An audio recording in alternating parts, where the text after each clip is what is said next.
Ahora recuerdo que después de que el vehículo temporal se desvaneciera en el futuro, tuve una visión de Marty diciéndome que había regresado del futuro. No, esto no es Regreso al Futuro. Esto es Futuro Imperfecto. Desde el estudio de Los Salares, bienvenidos a nuestra radio de Alcalá de Henares.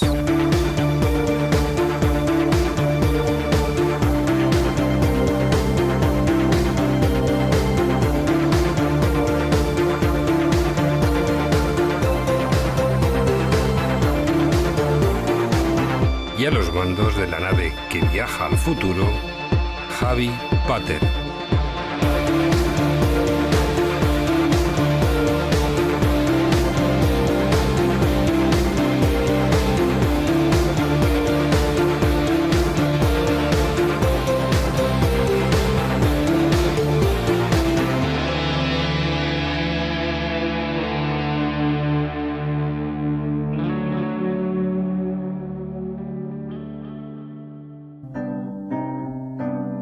Futuro Imperfecto, radio podcast de Alcalá de Henares, Madrid. Una radio cercana, pero abierta al mundo.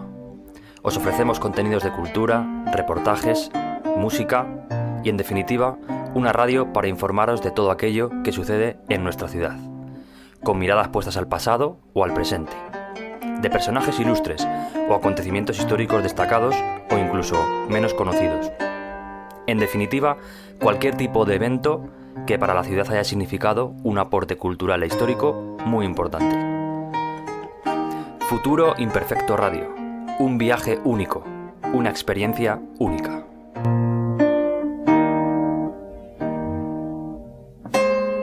Bienvenidos a este espacio de encuentro con la historia, el arte y la palabra. Hoy viajamos al siglo de oro español, una época de contrastes, de esplendor literario y profundas desigualdades sociales. Nos acercamos a la figura de la mujer en tiempos de Cervantes, una realidad compleja que se mueve entre la norma y la excepción, entre el silencio impuesto y la voz que lucha por surgir. Este episodio nace a partir de la conferencia La mujer en tiempos de Cervantes, impartida por María Jesús Vázquez Madruga.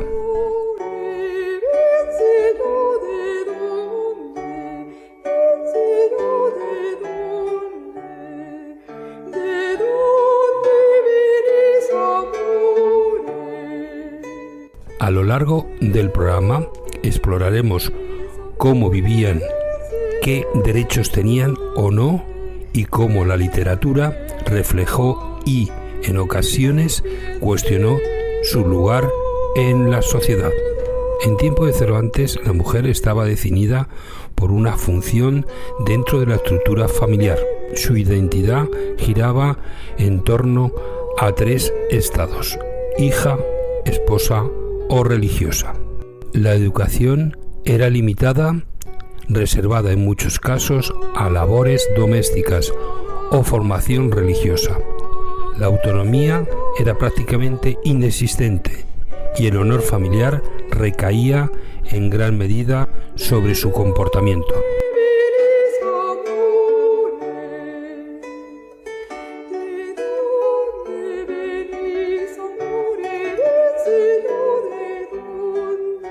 La vida de la mujer estaba marcada por normas estrictas. El matrimonio no siempre respondía al amor, sino a intereses familiares o económicos. La mujer debía ser obediente, discreta y virtuosa. Sin embargo, esta realidad no fue homogénea. Existieron mujeres que encontraron espacios de libertad, viudas con cierto control económico, escritoras, actrices o mujeres vinculadas al comercio.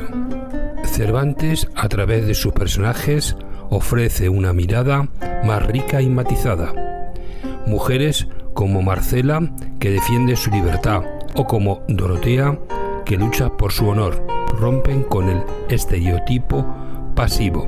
En ellas encontramos una voz propia, una conciencia que desafía, aunque sea tímidamente, las estructuras de su tiempo.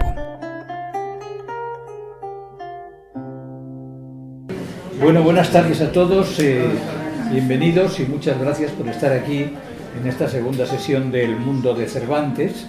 Ya el año pasado hicimos un pequeño recorrido y este año pues seguimos haciendo ese recorrido por el mundo de Cervantes. Vamos hoy a tener el placer de contar con María Jesús Vázquez Madruga, a la que seguramente todos conocéis, y es una especialista además en todo el ambiente y el mundo femenino, precisamente además de esa época, el entorno del mundo de Cervantes, con lo cual realmente creo que vamos a disfrutar hoy escuchando un poco cuál era la forma de vida de la mujer en la época de Cervantes. María Jesús es una licenciada en Filosofía y Letras, en Magisterio, Filosofía y Letras, Restauración Pictórica, Archivística. Es una investigadora nata, podemos decir. Se dedica todo el día a mirar legajos por todos los sitios y papeles viejos, y a veces una vez encuentra unas cosas sorprendentes y otras veces se aburre sin encontrar nada. Claro, como todos los investigadores suele ocurrir eso de esa manera. Es historiadora especializada en historia del género de Alcalá y en su comarca. Es un referente de cualquier investigación que se haga en esta ciudad desde el punto de vista cultural. Sin lugar a dudas, siempre que se habla de cultura en Alcalá hay que hablar de María Jesús Vázquez Madruga. Ha escrito varios libros: María Isidra Quintina de Guzmán y la Cerda, doctora de Alcalá, por el que ha tenido un premio, fue la primera doctora de la Universidad de Alcalá, especializado en esa figura tan relevante del mundo de la cultura de Alcalá. También con Fruti Feminae, o Archivo de Patrimonio de la Iglesia Colegial de los Santos Justo y Pastor de Alcalá de Henares. Por tanto, investiga también cosas vinculadas con el patrimonio de la ciudad, muchos artículos de investigación sobre Juana Martínez de Angulo, una impresora de Alcalá del 16, sobre la campana gótica del Encín, una breve historia del Encín, la moda femenina en tiempos de Isabel la Católica. ¿Veis, por tanto, cómo va entrando en la dinámica del mundo de lo femenino claramente? Ha dirigido cursos monográficos y ha impartido muchas conferencias por diferentes sitios, en Alcalá, en la universidad, en Torrejón, en Madrid, en Córdoba, en fin, ha hecho muchísimas conferencias. Y es además curioso porque una de las aficiones que tiene, y además de las que más ha investigado, ha sido precisamente el tema de los gigantes y cabezudos. Es una especialista en gigantes y cabezudos, incluso ha confeccionado los 3 Reyes Magos que tenemos aquí en Alcalá, son confeccionados por ella, el negro y la doctora Alcalá y el doblón. Todos esos son gigantes y cabezudos que ella ha preparado últimamente. Pertenece a diversas instituciones, entre ellas la Institución de Estudios Complutenses, que es una institución a la que os invito a participar. Realmente es una institución en la cual se realiza una amplia y larga labor de investigación sobre el mundo de Alcalá. Hay actividades, hay conferencias. Ahora mismo vamos a organizar un ciclo de conferencias sobre Alcalá y América, que será en una sala más grande, o sea, no habrá problemas, pero podéis entrar en la página web de la Institución de Estudios Complutenses y ahí podéis formalizar la matrícula. Son 6 conferencias sobre la relación de Alcalá con América, que realmente va a merecer la pena, muchas de ellas muy interesantes, muy interesantes. Hay muchos alcalaínos que están en el mundo de la génesis de América, entre ellos Pedro Sarmiento de Gamboa, un alcalaíno que conquistó gran parte de América del Sur. Antonio de Solís escribió La conquista de México. En fin, hay cosas muy interesantes, os lo recomiendo.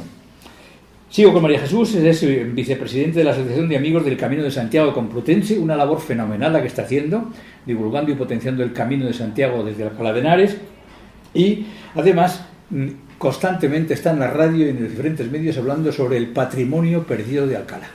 Lo lleva en el alma. A mí me manda correos de vez en cuando y me dice: Paco, ¿qué pasa con esa puerta que está hundiéndose en tal sitio y tal? Díselo a los de la universidad, no sé qué. Siempre preocupada, siempre pendiente de todo aquello que está mal en la ciudad, y realmente su trabajo y su labor excepcional.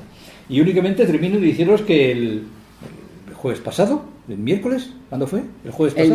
El viernes pasado, ha presentado en el Palacio Arzobispal, en el Salón de Actos del Palacio Arzobispal, un libro que es una preciosidad, que lo podéis encontrar en Diógenes, pequeñas, verdaderas y curiosas historias, casi todas de Alcalá. Son pequeños artículos, pequeñas historias sobre acontecimientos cotidianos de la vida, del presente y del pasado de Alcalá. Así que realmente tenemos un gran privilegio contar aquí con María Jesús. Así que cuando quieras, María Jesús, adelante. Muchas gracias, Paco. Y gracias también a Manuela y a la Casa de Cervantes por contar conmigo para este ciclo tan interesante. Debo decir que tengo material para hablar 3 horas, que me ha costado muchísimo resumir, no sé si lo conseguiré, en 1 hora. y que en cualquier caso todo esta conferencia completa está en el libro aquel que publiqué de Compluti Feminae, está ahí publicado. Creo que en Hijos y Amigos de Alcalá queda algún ejemplar, por si a alguien le interesa, pues ahí está completo. Lo he resumido en 10 apartados. De los 10 espero poder hablar al menos un poquito de cada uno, veremos a ver. Y también, bueno, como me interesa tanto Cervantes, una manera de conocer y de valorar aquello que Cervantes pensaba sobre las mujeres precisamente es conocer cómo vivían las mujeres en su época. Valoraremos mucho más los escritos de Cervantes, pero muchísimo más. Y luego, sobre todo, con lo que la pastora Marcela nos va a deleitar al final. Tiene muchísimo mérito. Un hombre en aquella época, con todo lo que eso supone, escribiera sobre las mujeres con esa libertad y otorgándoles libertad, sobre todo. He elegido algunos textos de Miguel, por supuesto, como este, que no está en la elegancia y modo de decir el fundamento y principal sustancia del verdadero cuento, que en la pura verdad tiene su asiento. La verdad y la libertad son, digamos, dos obsesiones de Cervantes en su obra. Pero vamos a empezar con la religiosidad. Vamos a hablar de cómo vivían las mujeres, cómo se desenvolvían en un mundo de hombres, un mundo hecho por y para los hombres. Y ya me gustaría poder hablar de las mujeres de la familia de Cervantes, pero no da tiempo. A eso sé que no me va a dar tiempo. En cuanto a la religiosidad, la canción de Belisa, por la mayor cantidad de la riqueza subida en valor y en calidad, no es dada ni vendida la preciosa libertad. Volvemos siempre con Cervantes a la libertad. ¿Qué ocurría? Pues la influencia de la religión en aquella época era tremenda, en todos los ámbitos, desde que se levantaban hasta que se acostaban, incluso a la hora de firmar un contrato. Por ejemplo, los contratos de arrendamiento, a la hora de poner la forma de pago de ese arrendamiento o de ese alquiler, pues decían, por Pascua Florida y San Miguel de Septiembre, en 2 plazos, ¿no? Es que la religión, el santoral, influía en todo, estaba a todas horas. A partir del Concilio de Trento van a cambiar muchísimo las cosas. Ya hablaremos después sobre el matrimonio y qué supuso el Concilio de Trento para el rito del matrimonio, sobre todo. Y luego era curioso porque la noción de pecado era sinónimo de delito, en muchos casos, ¿no? Y luego tenemos que la patrística, como San Agustín, Santo Tomás, no digamos Fray Luis de León, que a ese le tengo yo bueno, que no es santo de mi devoción, Fray Luis de León, así de claro, pues escribieron un modelo femenino, fuertemente patriarcal, sobre las mujeres y su naturaleza débil, fuelle, muelle, inconstante, bueno. Y luego hay otro aspecto en el apartado religión, y es que igual no se ha estudiado suficiente el papel que tenían los confesores. Los confesores, saben que en aquellas épocas pues la gente se confesaba cada 2 por 3, muchísimo, y los confesores dirigían la vida, sobre todo de las mujeres. Y entonces este es un aspecto que a mí me llama la atención, que se haya estudiado tan poco, que se haya analizado tan poco, y me parece muy interesante, ¿no? Porque jugaban un papel importantísimo como influencia a la hora de la vida de ellas, de cómo vivir, de la modestia, de la humildad, etcétera, etcétera. Porque la mujer debía imitar a María y huir de Eva. Eva era la mala, María era la buena, y debían tener las siguientes cualidades: humildad, obediencia, pureza, generosidad, honestidad, recato. Es decir, sometimiento y sumisión, en una palabra. Y en este sentido, las que se salían, digamos, de esa sumisión, de ese recato, siempre tenían problemas, bien con los confesores, bien con la Inquisición, como le ocurrió a Santa Teresa de Jesús. Ocurre que Santa Teresa era una persona muy inteligente, mucho, y bueno, supo vadear el temporal.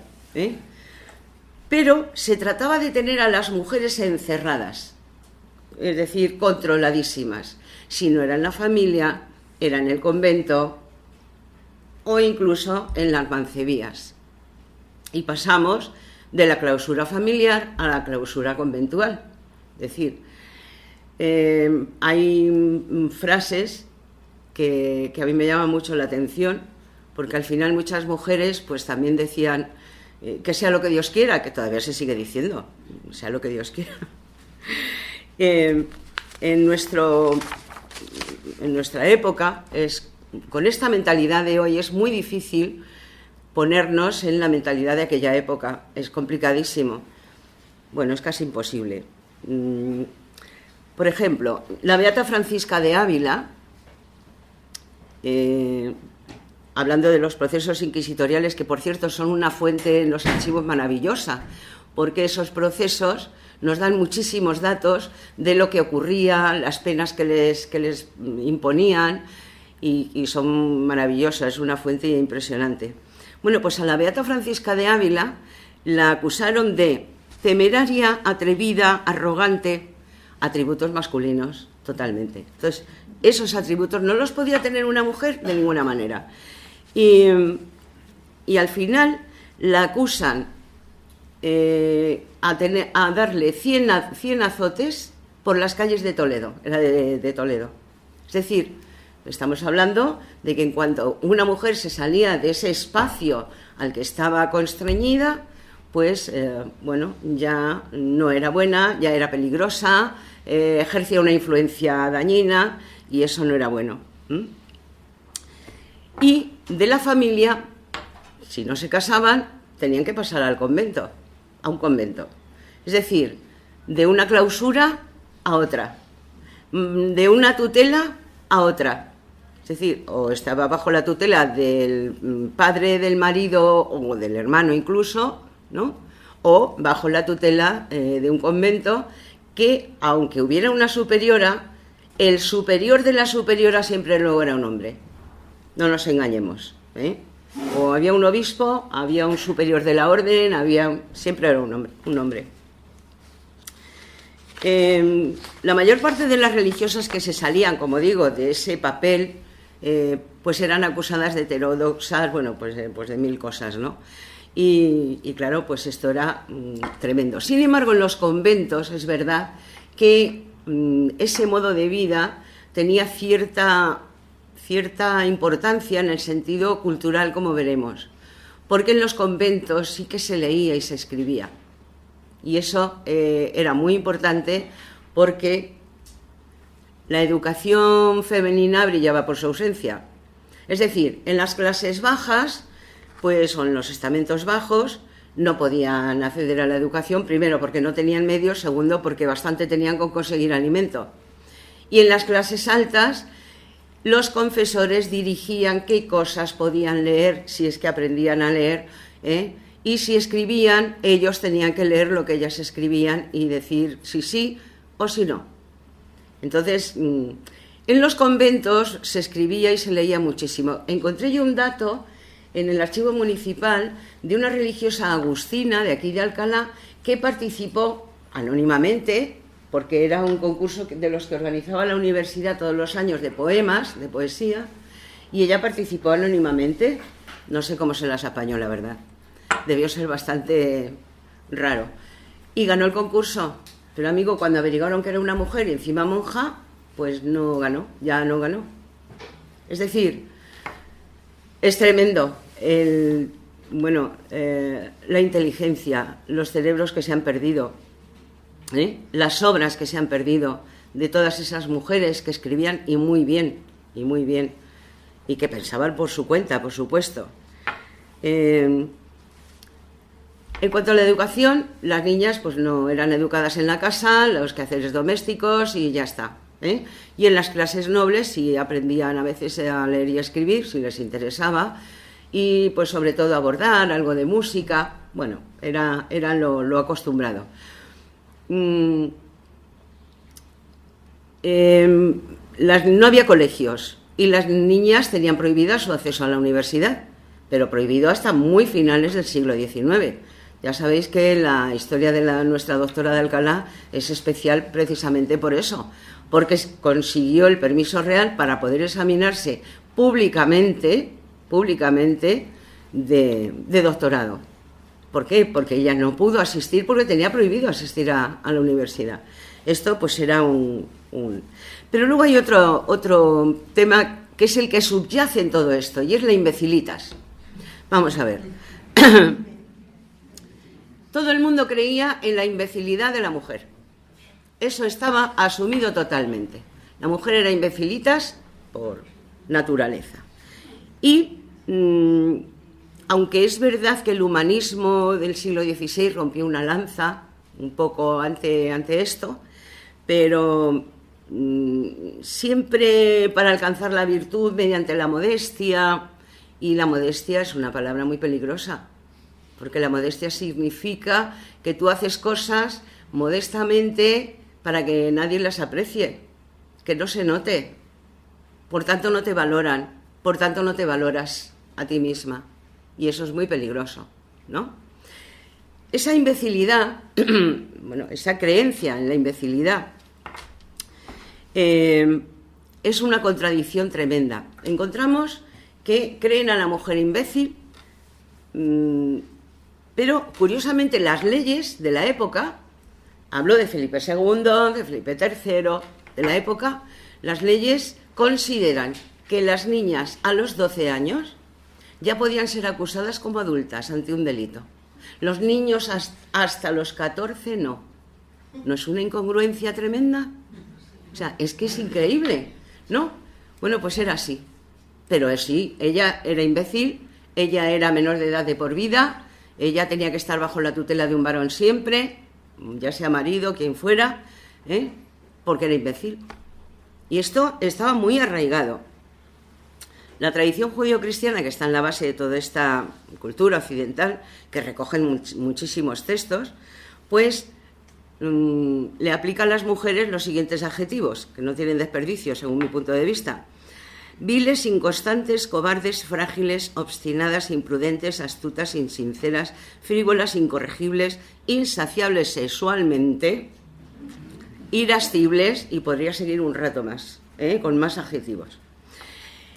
De ahí las fortísimas limitaciones de la mujer a la hora de acceder a cualquier aspecto cultural o grado educativo, no podían.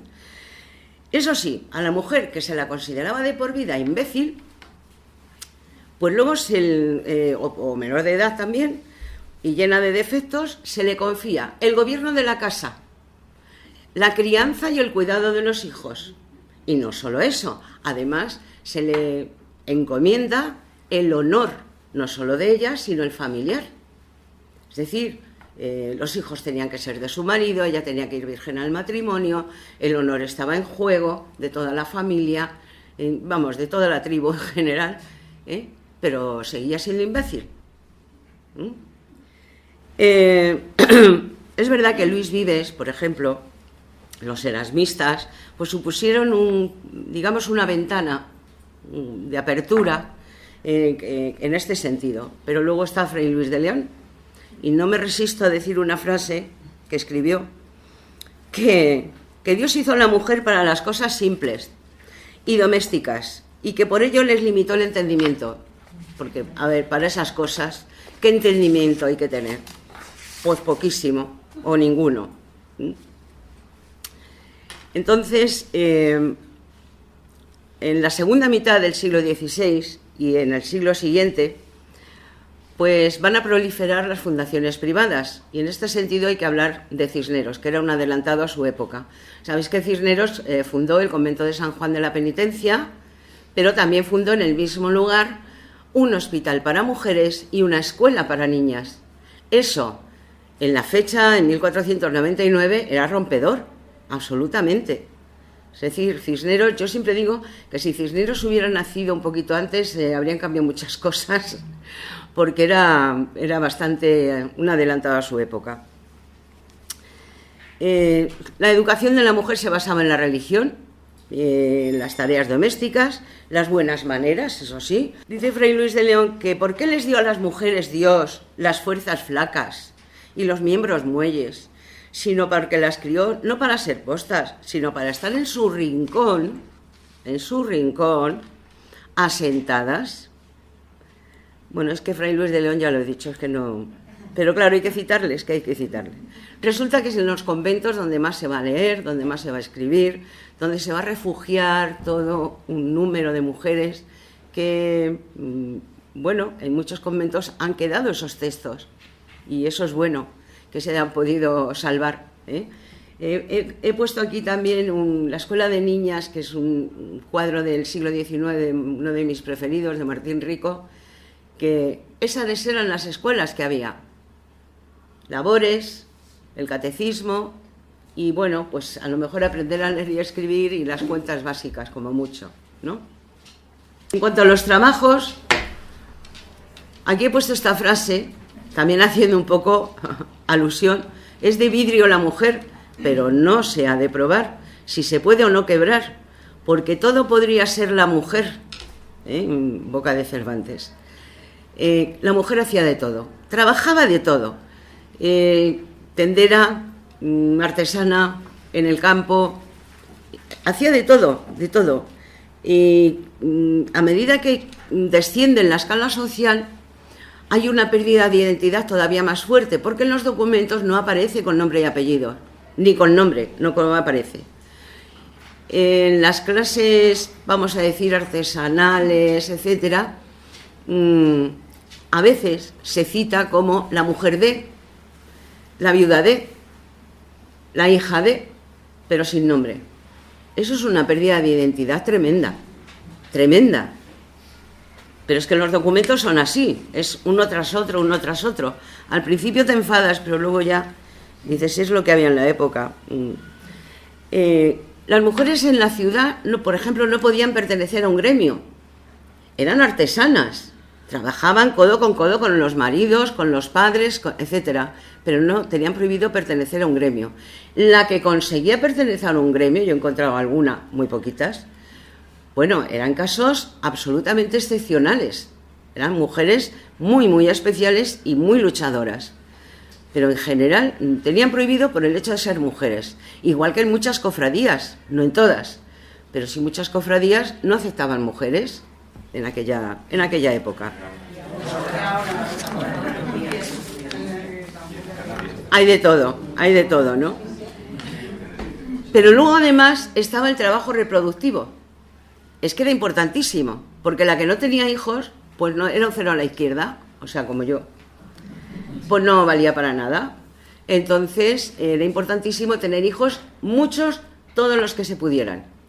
¿Qué ocurría? Que morían muchísimas también de parto, posparto, etcétera, ¿no? Fiebres puerperales y tal.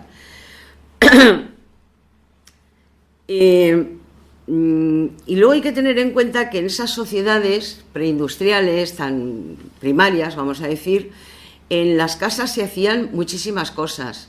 Se hacían telas, se hacía, pues no sé, queso, mantequilla, se bordaba, se hacía pues de todo un poco, se hacía la matanza, se hacían muchísimas cosas que hoy compramos directamente. Desde luego en casa, que yo sepa, no hacemos matanza ni hacemos...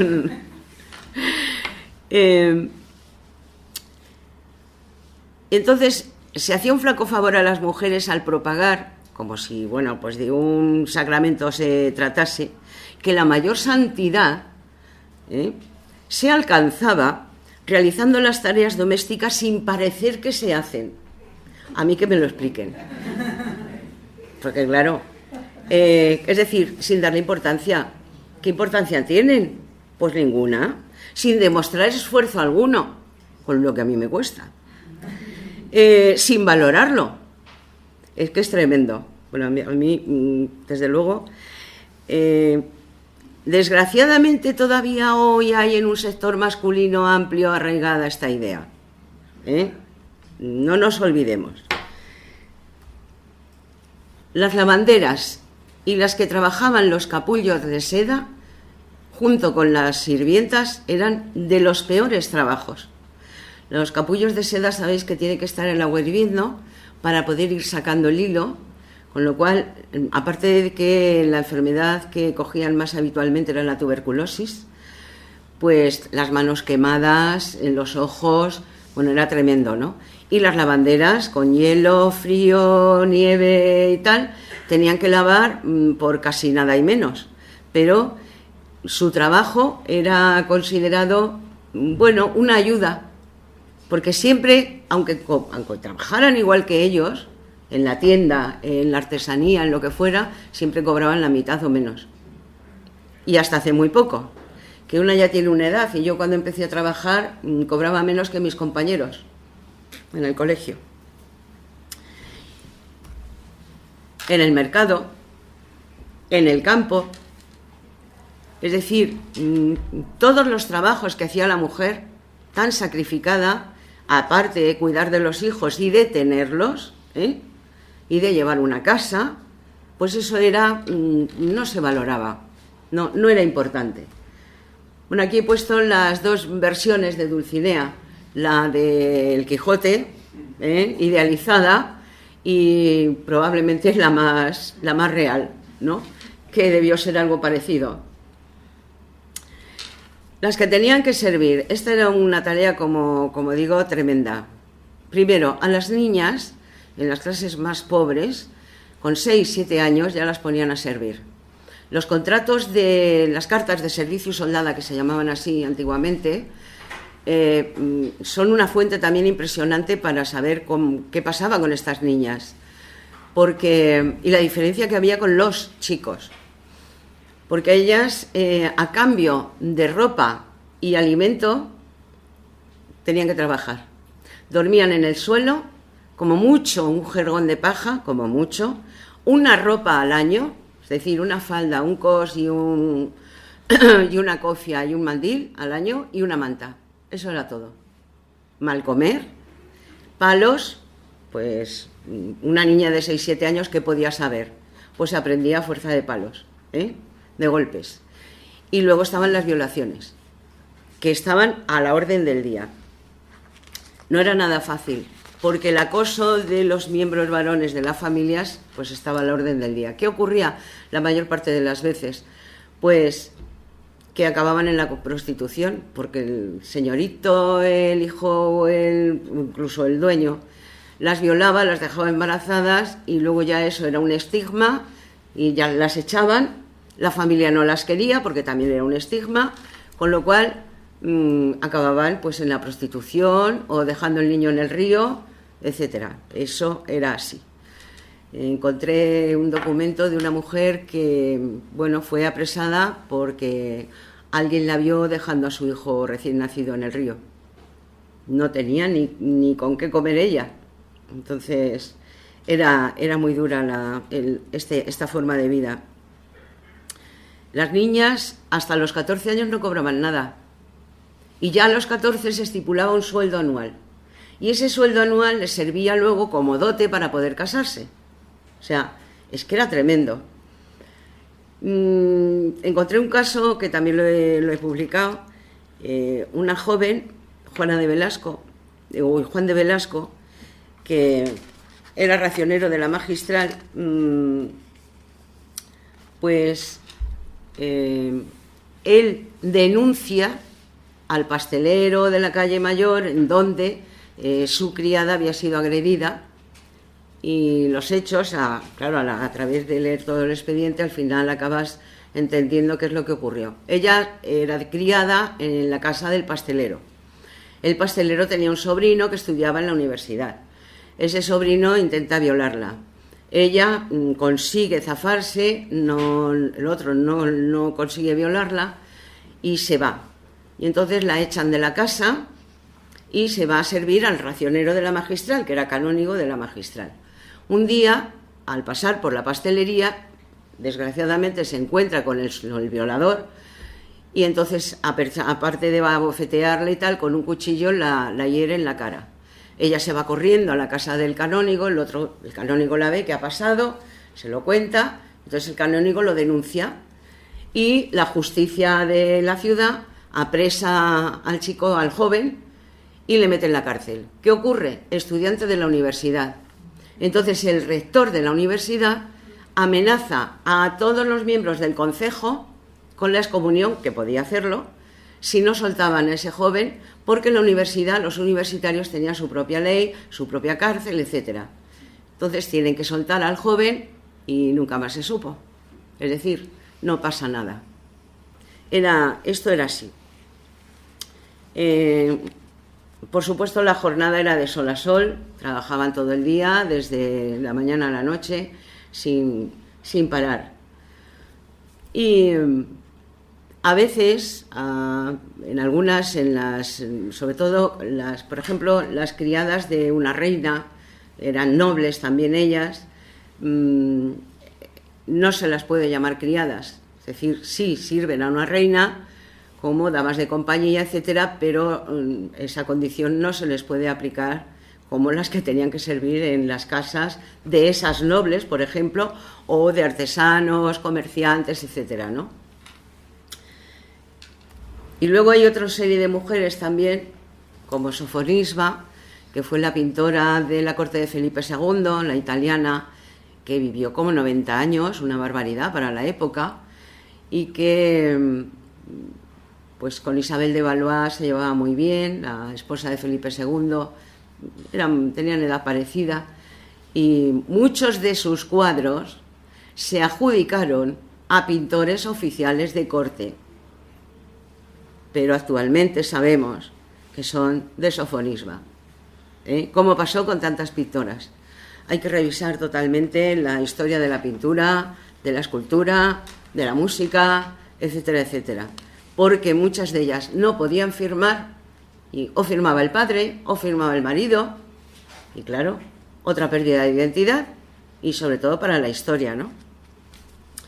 Y vamos con las parteras y sanadoras.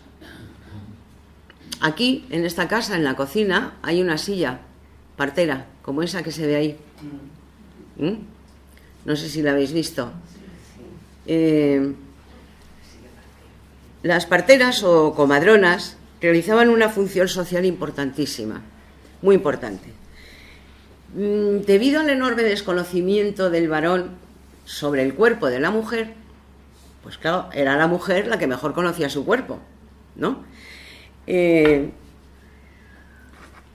desconocimiento de los varones, de los médicos, etcétera, hacía que en el fondo todo este sometimiento, todo este deseo de encerrar y de someter, en realidad parte del miedo. Yo estoy convencida, no era otra cosa que miedo. Miedo a la mujer, miedo a sus capacidades, miedo a que llegara a ser igual. Yo estoy convencida que van por ahí. A las parteras se las vigilaba muy de cerca, muy de cerca. Tan es así que en 1588 las Cortes de Castilla establecieron que en cada ciudad 2 médicos examinasen a las parteras. Otra incongruencia. Vamos a ver, si no tienes ni idea del cuerpo de la mujer, ni cómo es un parto, ¿a santo de qué vas a examinar a las parteras para que puedan ejercer y darles una licencia? Es una incongruencia tremenda, y sumamos más, las había a todas horas. Las examinan basándose en su ignorancia femenil, es que era tremendo. También las comadronas, las parteras, practicaban abortos, eso es así, se hacía. Igual que recomponían virgos, también. Pero las sanadoras, por ejemplo, disponían de un conocimiento que se transmitía de madres a hijas y que era muy importante y muy empírico además, ¿no? Y claro, eran una competencia tremenda para los médicos oficiales, tremenda. Primero, porque cobraban poquísimo, o no. Segundo, porque los médicos se daban muchísima importancia y como aprendían y sabían latín, con 2 latinajos y decir cualquier otra cosa, pues ya cobraban un montón. Y entonces en los pueblos, en las aldeas, incluso en las ciudades, las clases menos favorecidas y también las más, llamaban a estas sanadoras, estas mujeres. Felipe II promovió a los protomédicos, examinadores, para controlar a estas mujeres, a las sanadoras. Les prohibieron que vendiesen medicinas. O sea, si decían, bueno, he hecho esto con orégano, con laurel y tal, te tomas 2 cucharadas, no sé, pues les prohibieron que vendieran cualquier tipo de medicinas. Y luego había muchas sanadoras, eran precisamente moriscas. Había una, María Luna, que encontré, que fue procesada en 1576, que era también comadrona, y no tenía hijas, y entonces había enseñado a su hijo varón todo lo que sabía. Y en el proceso inquisitorial, pues ella declaró que ni sabía leer ni escribir, que lo tenía todo en la cabeza y que se lo había enseñado su madre, todo lo que sabía. Y bueno, que no era ningún peligro para nadie, que simplemente trabajaba por las demás, ¿no? El parto de las mujeres siempre era peligroso en aquella época. También he de decir que mucho por la falta de higiene, que hablaré después de la higiene, porque no tiene desperdicio el tema. Y aquí tenemos, bueno, en esta se ve mejor la silla partera que decía antes, que es muy parecida a la que hay aquí en la cocina de esta casa. Las mujeres también cuidaban a los enfermos, cuidaban a los familiares, bueno, pues como hoy, si es que en esto no hemos cambiado casi nada. Y luego estaban las mujeres urbanas. Todavía hoy las mujeres urbanas hacían de todo junto con sus maridos, padres o hermanos. Las convendedoras de comestibles, las artesanas, es que hacían de todo. Yo he encontrado que había mujeres de todos los oficios, porque hay, gracias a Dios, se ha conservado algún padrón, y los padrones de la época eran bastante minuciosos, aunque bueno, con los nombres de las mujeres no tanto, no. Es raro que aparezcan con nombres y apellidos, pero sí aparece la mujer de, la hija de, o la viuda de, o la viuda de y sus hijos. Tampoco los niños tenían nombre, así iban más rápido, ¿no? O no sé, o gastaban menos papel. Los talleres de bordadoras eran regidos por bordadores. Es verdad que en aquella época los hombres bordaban, cierto, y mucho más adelante también, bueno, Fernando VII, que ya estamos hablando de otro siglo, pues bordaba primorosamente, le encantaba bordar. Pero, aunque una mujer bordara igual de bien, no podía pertenecer a un gremio, no podía. Y luego estaba muy mal visto también que, por ejemplo, fueran cotillas, se asomaran a las ventanas, a los balcones, que, bueno, vieran cosas que no debían. Es decir, que uno de los trabajos más curiosos eran las esquineras. Había 2 tipos de esquineras. Unas eran las que se ponían con una aguja y un hilo a la caza de cualquier viandante que se le había roto un botón, una cinta, algo, y entonces en el momento se lo arreglaban y cobraban pues una miseria. Luego estaban las otras esquineras, que eran las prostitutas. Pero claro, las prostitutas tenían que ir vestidas, que se les viera bien, con los picos pardos, que ya sabéis que de ir de picos pardos viene de ahí. Es decir, tenían obligación de llevar unos picos, unos trozos de tela prendidos en el pecho, que eran picos de color pardo, y de ahí viene ir de picos pardos. Y también tenían obligación, porque Felipe II también hizo una real orden, de que llevaran una mantilla de color amarillo, que es que el color ese amarillo parduzco tal, pues era barato, y que la llevaran bien a la vista, para que todo el mundo supiera por la calle quién era quién, claro, y sobre todo quién era prostituta, por supuesto, ¿no? Entonces, como digo, había 2 tipos de esquineras, que eran 2 oficios completamente distintos, ¿no? Y luego había oficios cómo había mujeres que se quedan viudas y deciden no casarse porque encuentran que tienen una libertad que antes no habían conseguido en ningún momento, que podían disponer de su propia dote, de su propio dinero, porque el del marido pues se suponía que iban los hijos y tal. Y entonces se convierten en prestamistas, arrendatarias, hacían de todo. A lo mejor las más pobres, si quedaban viudas, alquilaban camas, alguna habitación para poder sobrevivir, ¿no? Y luego también es curioso que pensamos que en aquellas épocas había poca movilidad, y no, se movían muchísimo. A Alcalá, por ejemplo, llegan muchas mujeres a servir pues del norte de España, del sur, de Andalucía. Es decir, que había bastante movilidad, se movían más de lo que creemos, ¿no? Hay el padrón de 1545, precisamente, mira qué año, pues ahí es curioso porque ahí encontré 235 mujeres citadas en ese padrón. De las 235, 133 tienen nombre, que ya es algo. Las demás son, como digo, la de la de fulanito o la de tal. 58 de ellas eran viudas. Y algunas tenían apodo. Es curioso porque esto de los apodos, que es muy tradicional y ha sido siempre en los pueblos y tal, poner apodos a la gente, pues aquí encontré la Furtada, la Calderota, la Toledana, la Especiera. Había apodos para todos los gustos. Y oficios también. Encontré que había mesoneras, bodegueras, que no es lo mismo mesonera que bodeguera, porque en un mesón había cocina, en una bodega no, se vendía solamente alcohol, ¿no? Y por supuesto tenderas. De las más pobres eran las regatonas, las regatonas iban vendiendo por las calles pues cosas viejas, lo que podían, a veces lo que encontraban, o a veces también lo que pillaban. Y esas eran pues las más pobres. Y luego estaban también las berceras. Aquí en Alcalá había una calle de las berceras, que era la parte trasera de la Magistral, donde está el ábside de la Magistral, comienzo de la calle del Empecinado. Eso era la calle de las berceras, porque ahí se ponían las mujeres a vender la berza. Y el ayuntamiento les daba permiso para tener un puesto de berzas si eran de honestidad probada.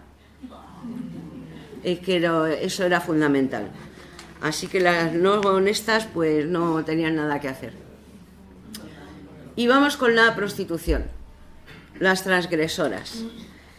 Era una institución que consideraban necesaria, aceptada, como un mal menor.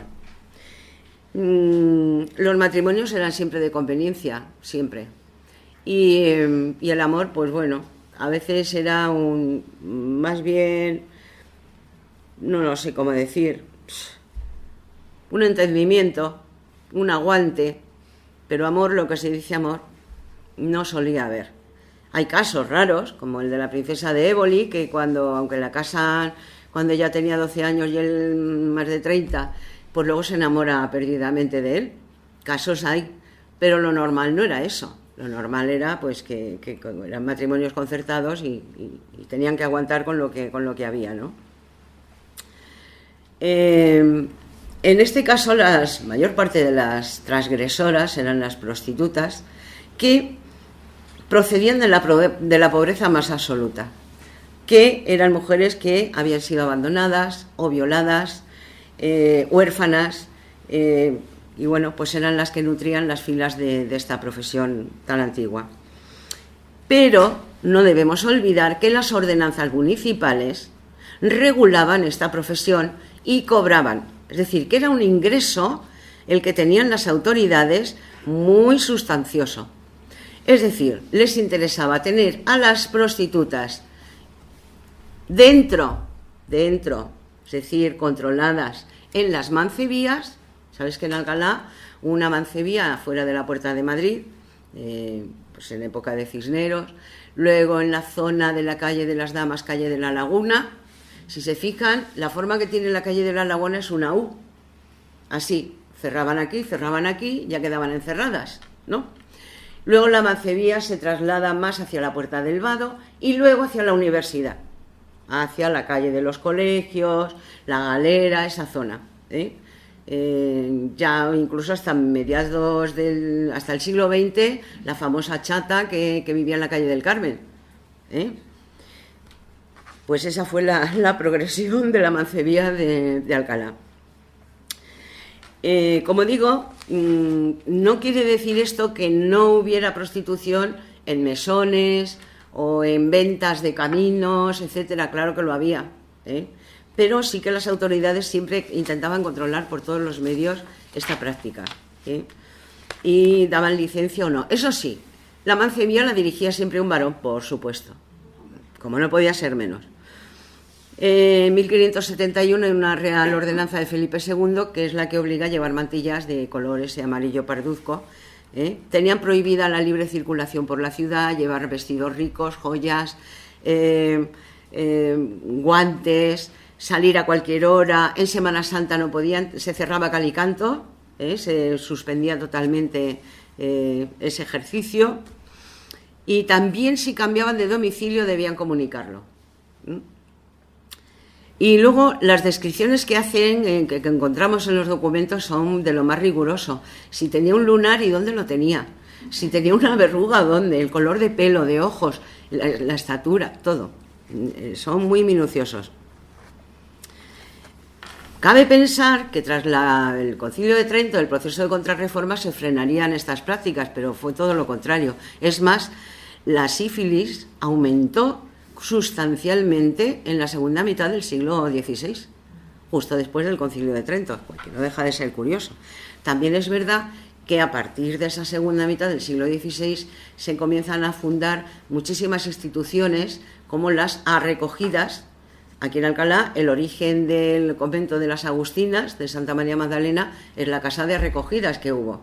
Ese es el origen. Intentando que las prostitutas, pero también las encerraban en una casa, quiero decir.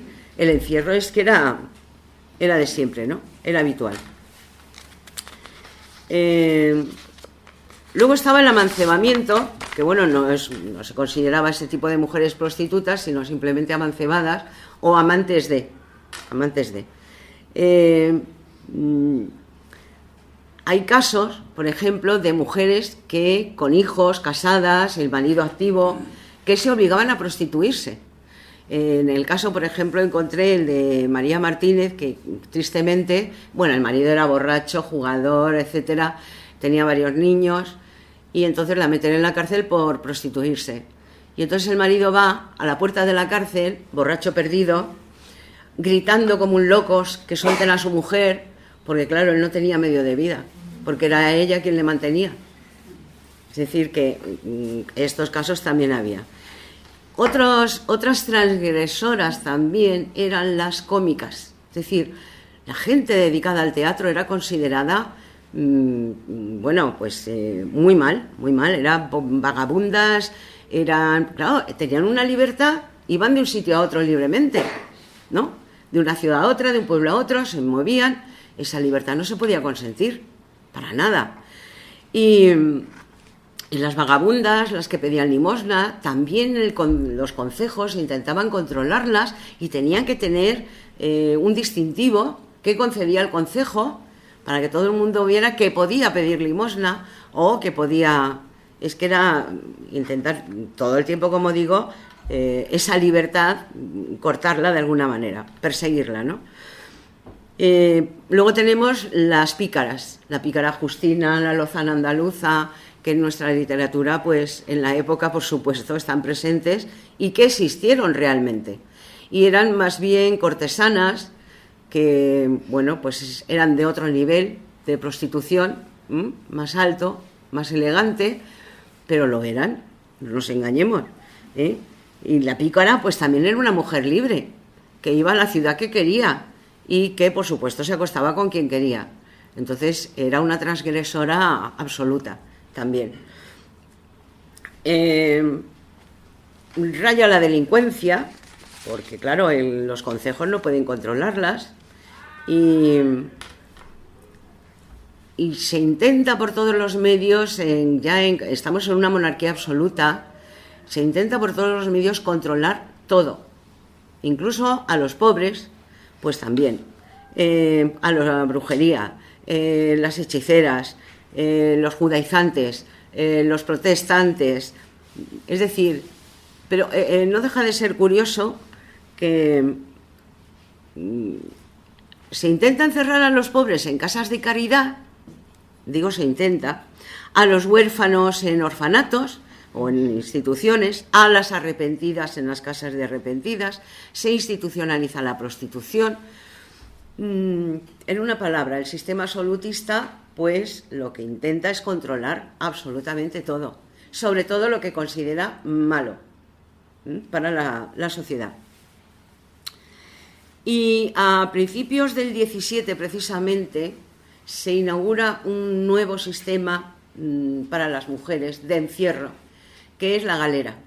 Sabéis que en Alcalá tenemos la galera, que era pues una cárcel modelo en su época, que está construida sobre el antiguo convento donde San Juan de la Cruz fue prior de carmelitas y que está en ruinas, que la universidad, bueno, que va a dejar que se caiga este paso. Mira que lo hemos denunciado a veces, no hay manera. Bueno, la galera fue idea de una monja que se llamaba, así, Magdalena de San Jerónimo. Y esta mujer en Valladolid funda una casa de probación, bueno, una especie de convento que funda, porque creía que las mujeres perdidas, porque decía que eran perdidas, que no solo eran las prostitutas, sino también las mendigas, las mozas de servicio malas, porque es que eran muy malas, y entonces pensó en la galera para las mujeres perdidas y proscritas, perseguidas por la ley y tal, y luego en la creación de unos colegios para esas otras mozas, digamos, que en las que había alguna posibilidad de recuperación, ¿no? Y publica una obra en 1608, y bueno, es que esta mujer no se olvidó de nada en ese escrito, en eso que escribe. Dice que tienen que tener el pelo rapado, había mucho piojo y mucha pulga, claro, pelo rapado, vestido uniforme carcelario, es decir, una falda, un delantal, un cos, una camisa o tal, una cofia y una manta, un jergol de paja y se acabó. La comida, dice, pan negro, escudilla de nabos o berzas, rara vez de carne y ya está.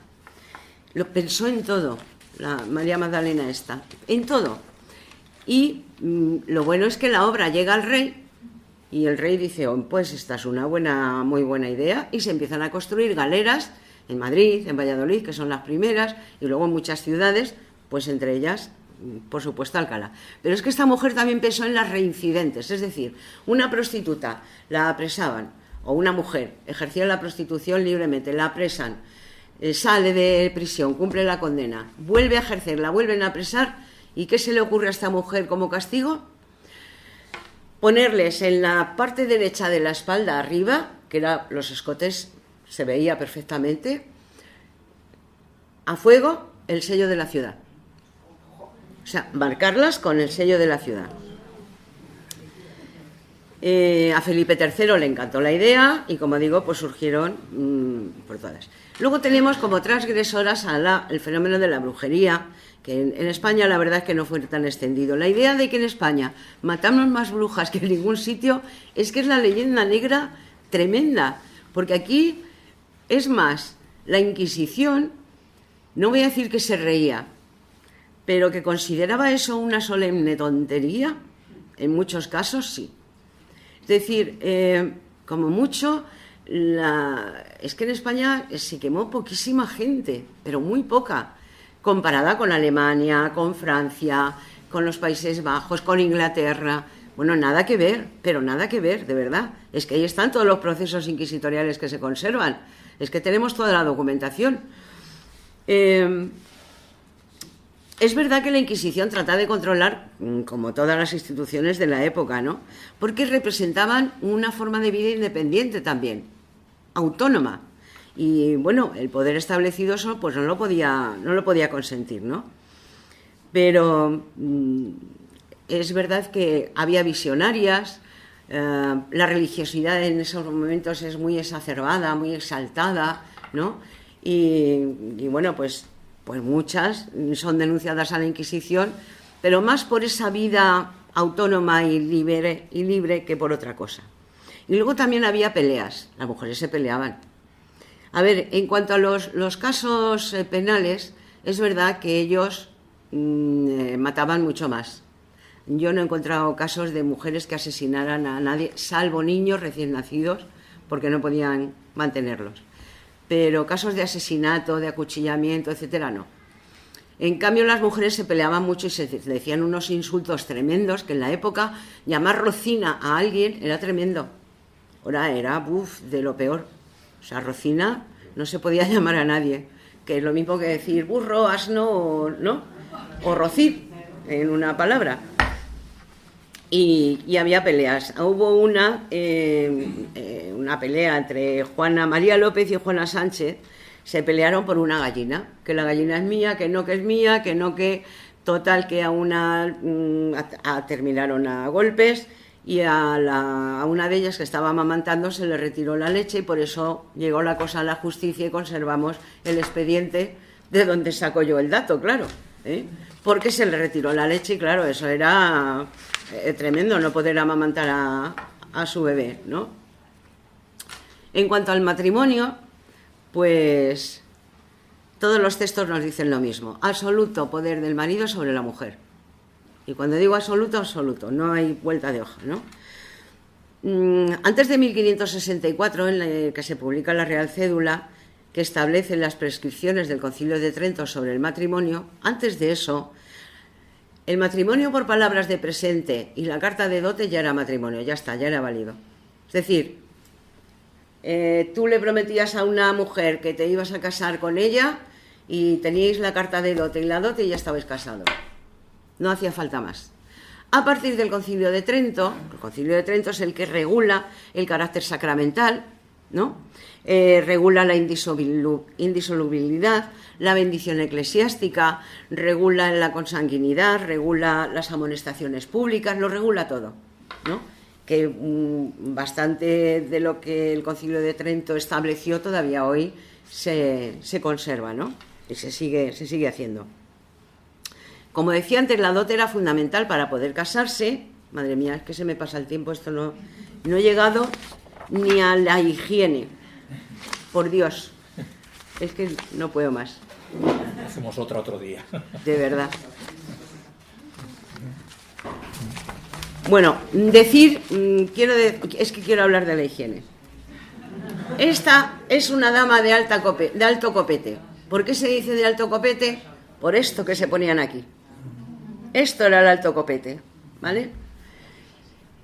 Las damas de alto copete, aquí tenemos la diferencia de la golilla de Isabel de Valois con la otra, mucho más grande, que es con la que se suele representar a Cervantes, que es ya del siglo XVII. Siglo XVI, siglo XVII. Son distintas.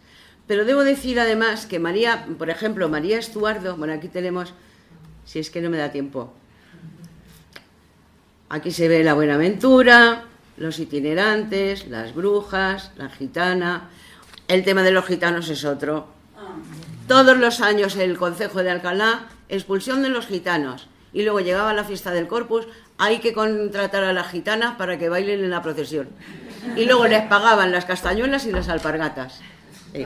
Contradicciones una tras otra. Encontramos muchísimas. Y luego, en higiene y estética, que ese es lo que más me... Aquí tenemos la limpieza en seco. Es que lo he titulado así porque era así. Era todo lo que había de limpieza en seco en la época. Bueno, la higiene ellos se consideraban limpios si llevaban la camisa limpia, porque creían que la ropa limpia absorbía la porquería. Eso era su creencia. Entonces, la cara, el agua no lo utilizaban para la cara porque producía ceguera. Uy, era de peligrosa. Uf. Bueno. Y entonces, la boca se la enjuagaban con vino o con vinagre. Pues bueno, las damas con paños perfumados se daban un poco en el cuerpo, no mucho tampoco, ¿eh? Y se identificaba limpia o limpio llevando la camisa limpia y el cuello limpio. Y claro, los iban sobrevolando. Es que era así, vamos a ver, no nos engañemos. Y luego, claro, los afeites que se ponían, pues muchas terminaban envenenadas. Porque claro, se ponían polvos pues de diversas piedras y de plomo y tal, que al final acababan con la cara. El rojo lo utilizaban muchísimo para los pómulos, el mentón, la nariz, los labios, mucho. Parecían payasetes al final, la verdad. Era muy exagerado.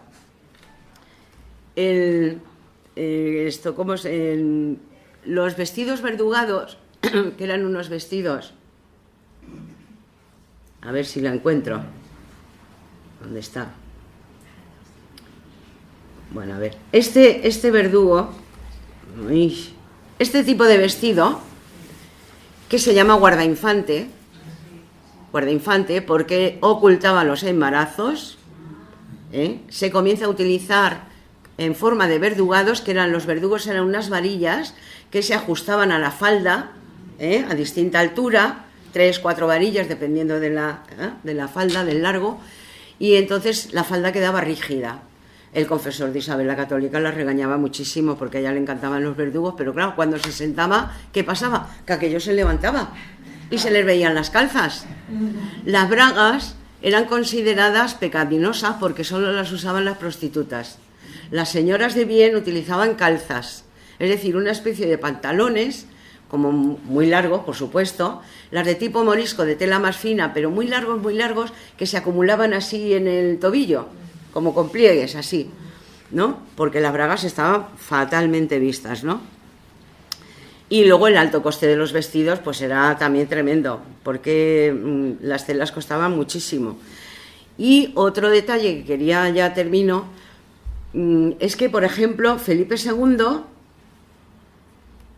Aquí tenemos a las 4 esposas de Felipe II, María Manuela de Portugal, María Tudor de Inglaterra, Isabel la Francesita y Ana de Austria. Bueno, pues Felipe II, aunque en la época, y sobre todo tras el Concilio de Trento, repito, el desnudo femenino en España, no en Italia, no en otros países, aquí, pues estaba bastante mal visto, Felipe II, a su preferido pintor Tiziano, le encargó una serie de desnudos que tenía en una habitación del palacio, que lo llamaba el gabinete de la siesta, que la Inquisición, claro, pues no sabía que estaba ahí, digo yo, porque si la Inquisición lo ve, le prohíbe semejantes cuadros, que eran súper provocativos, ¿no? Es decir, que tú prohíbe, que él podía prohibir, pero luego él, como era el rey, pues podía hacer lo que quisiera, ¿no? Falta, como digo, mucho hablar de la historia de la pintura, revisar la historia de la música, de la literatura, de tantos aspectos históricos en relación con la mujer, porque ha sido olvidada, soterrada y enterrada así apretando para que no sobresaliera en ningún momento. Y ya acabo. Muchísimas gracias.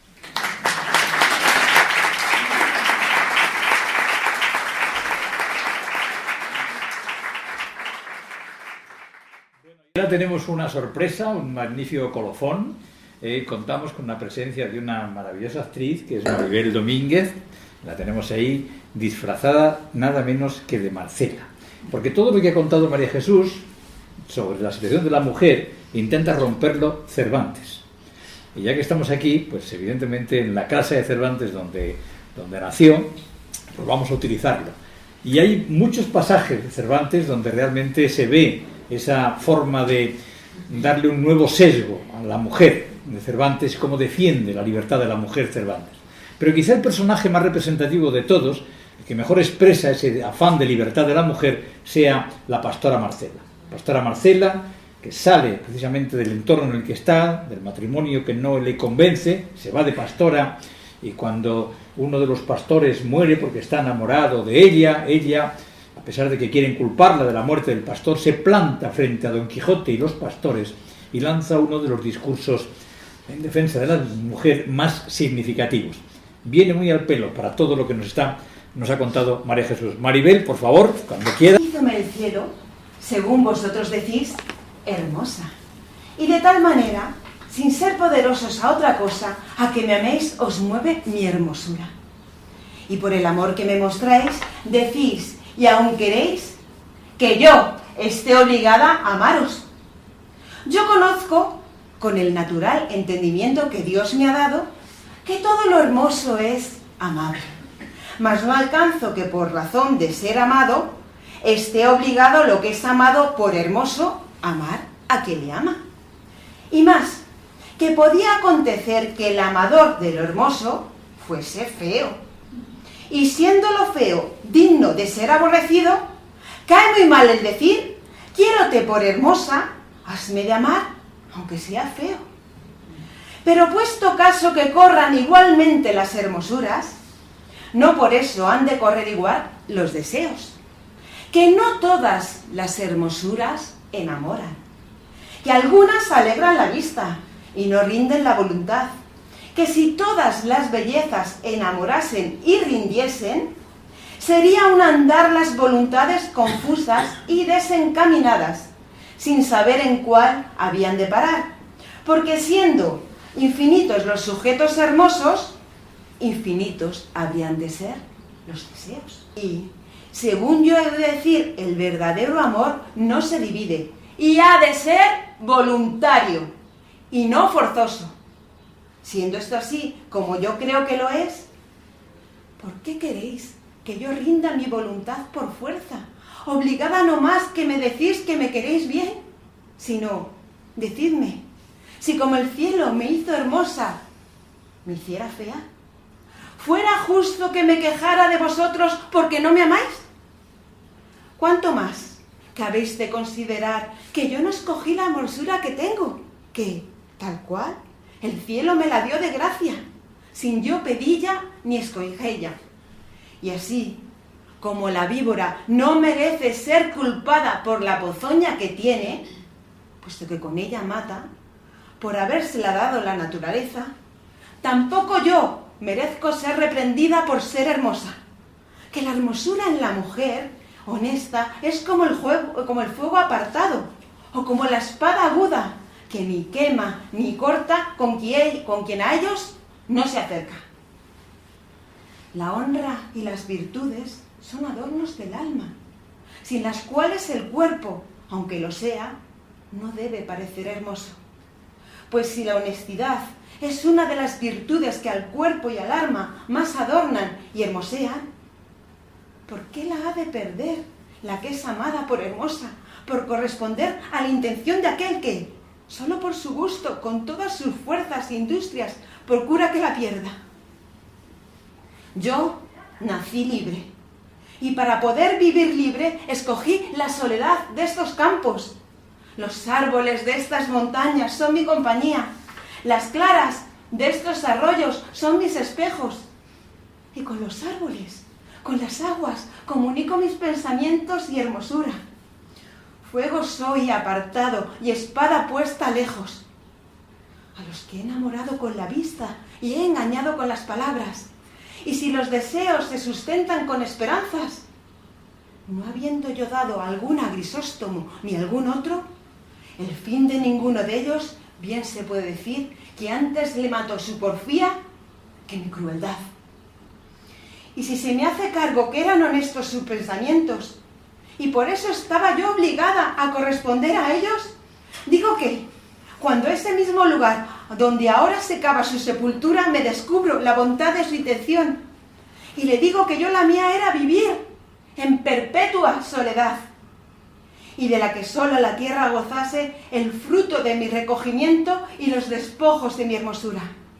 Y si él, con todo ese desengaño, quiso porfiar contra la esperanza y navegar contra el viento, que mucho se anegase en la mitad del golfo de su desatino. Si yo le entretuviera, fuera falsa, si le contentara, hiciera con mi mejor intención y presupuesto, porfió desengañado y desesperó sin ser aborrecido. Mirad ahora si seré yo la razón de su pena que me dé a mí la culpa. Quéjese el engañado, despérese aquel a quien le faltaron las prometidas esperanzas. Confiese el que yo llamase, ufánese el que yo admitiere, pero no me llamen cruel ni homicida aquel a que ni yo prometo, ni engaño, ni llamo, ni admito. Hasta ahora no ha querido que yo ame por destino, y al pensar que tengo por amar es excusado. Este general desengaño sirve a cada uno de los que me solicitan su particular provecho. Y entiéndase, de aquí en adelante, que si alguno por mí muriere, no muere de celoso ni de desdichado, porque quien a nadie quiere, a ninguno debe dar celos. Que los desengañados no se han de tomar en cuenta de desdén. El que me llame fiera y basilisco, déjenme como cosa perjudicial y mala. El que me llame ingrata, no me sirva. Y el que me desconocida, no me conozca. Quien cruel, que no me siga. Que esta fiera, este basilisco, esta ingrata, esta cruel y esta desconocida, ni los buscara, servirá, conocerá, ni seguirá en ninguna manera. Que si Grisóstomo mató su impaciencia y arrojado deseo, ¿por qué se ha de culpar mi honesto proceder y recato? Si yo conservo mi limpieza con la compañía de estos árboles, ¿por qué ha de querer que la pierda si él quiere que la tenga con los hombres? Yo, como sabéis, tengo riquezas propias y no codicio ninguna ajena. Tengo libre condición y no gusto de sujetarme, ni quiero, ni aborrezco a nadie. No engaño a este ni solicito a aquel, ni burlo con quien me entretengo con el otro. La conversación honesta de las zagalas de estas aldeas y el cuidado de mis cabras me entretiene. Tienen mis deseos por término estas montañas, y si de aquí salen es a contemplar la hermosura del cielo, pasos con que camina el alma a su morada primera. Y en diciendo esto, sin querer oír respuesta alguna, volvió las espaldas y se cruzó por lo más cerrado de un monte que allí cerca estaba, dejando admirados tanto de su discreción como de su hermosura a todos los que allí estaban. Y algunos dieron muestras de aquellos que de la poderosa flecha de los rayos de sus bellos ojos estaban heridos, de quererla seguir, sin aprovecharse del manifiesto desengaño que habían oído, lo cual, visto por Don Quijote, pareciéndole que allí venía bien usar de su caballería, socorriendo a las doncellas menesterosas, puesta la mano en el puño de su espada, en altas e inteligibles voces dijo: ninguna persona, de cualquier estado y condición que sea, se atreva a seguir a la hermosa Marcela, so pena de caer en la furiosa indignación mía. Ella ha mostrado con claras y suficientes razones la poca o ninguna culpa que ha tenido en la muerte de Grisóstomo, y cuán ajena vive de condescender con los deseos de ninguno de sus amantes, cuya causa es justo que en lugar de ser seguida y perseguida, sea honrada y estimada de todos los buenos del mundo, pues muestra que en él ella es sola la que con tan honesta intención vive.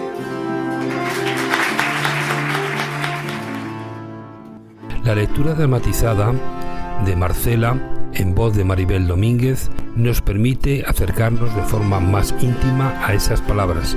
La interpretación devuelve vida a los textos y nos sitúa frente a la emoción, la tensión y la humanidad de esas mujeres. Y a continuación Javi Java os comenta cómo contactar con nosotros. Por correo electrónico futuroimperfectoadh@gmail.com, por la red social X @f_imperfecto y por las siguientes plataformas: iVoox, Amazon Music, Podimo, Google Podcast, Apple Podcast, YouTube Podcast, YouTube Music, y no dejéis de suscribiros por cualquiera de los canales ya mencionados. El mundo 500 años después no cambia, ni nos arrepentimos. Y ahora os dejo con La oreja de Van Gogh, No vales más que yo. Oye, despertado en el suelo del salón, con la mirada esquivando el nuevo sol que acariciaba mi mejilla con temor. Fuera discutían golondrinas y un avión, pero el silencio en casa era ensordecedor. Estas paredes saben bien lo que pasó. Ya no quiero tus disculpas, no quiero escuchar tu voz, no quiero nada, solo un poco de valor para decirte que no eres mejor que yo. Se acabó tu mano al viento dibujando un cinturón, tu voz cobarde excusando al tirador, tus condolencias explicando la razón. Y por eso me voy, y por eso te digo, ni el mismo diablo me hubiera hecho el daño que me has hecho tú. Y por eso me voy, por eso te maldigo, pero antes quisiera decirte a la cara una vez sin temor que tú no vales más que yo.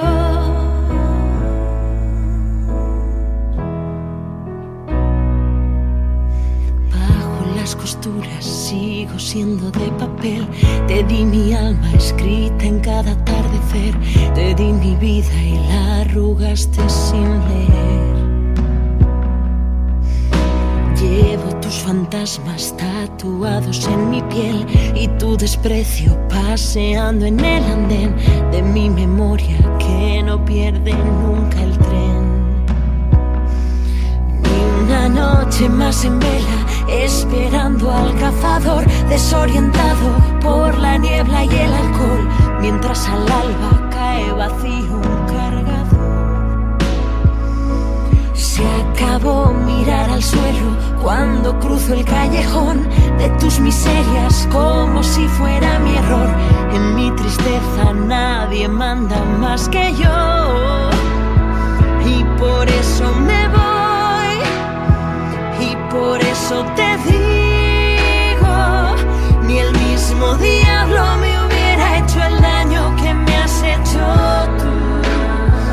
Y por eso me voy, por eso te maldigo, pero antes quisiera decirte a la cara una vez sin temor que en tu viaje al olvido, por el camino infinito, como el viento que guarda mis gritos, te escupe a la cara todo mi dolor. Cuando tú sientas frío en un rincón de los siglos, oirás lo que siempre le dice la luna al cobarde del sol, que tú no vales más que yo.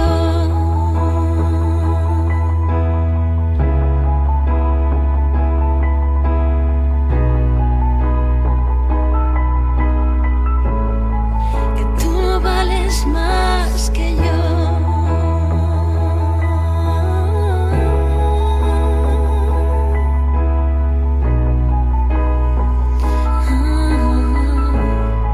Que tú no vales más que yo.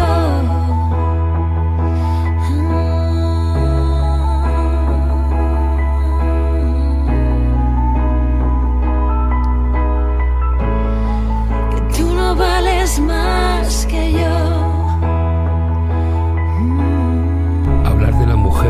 En tiempo de Cervantes no solo es mirar al pasado, es reconocer las raíces de muchas desigualdades que de una o de otra forma han llegado hasta nuestros días. Cervantes sigue vivo porque sigue siendo contado. Gracias por acompañarnos en este viaje. Como decía McFly, si te propones algo, no hay nada que no puedas lograr. Así que súbete a Futuro Imperfecto Radio y celebra un viaje en el tiempo, una experiencia única. Nos despedimos hasta el próximo programa, que espero sea muy pronto.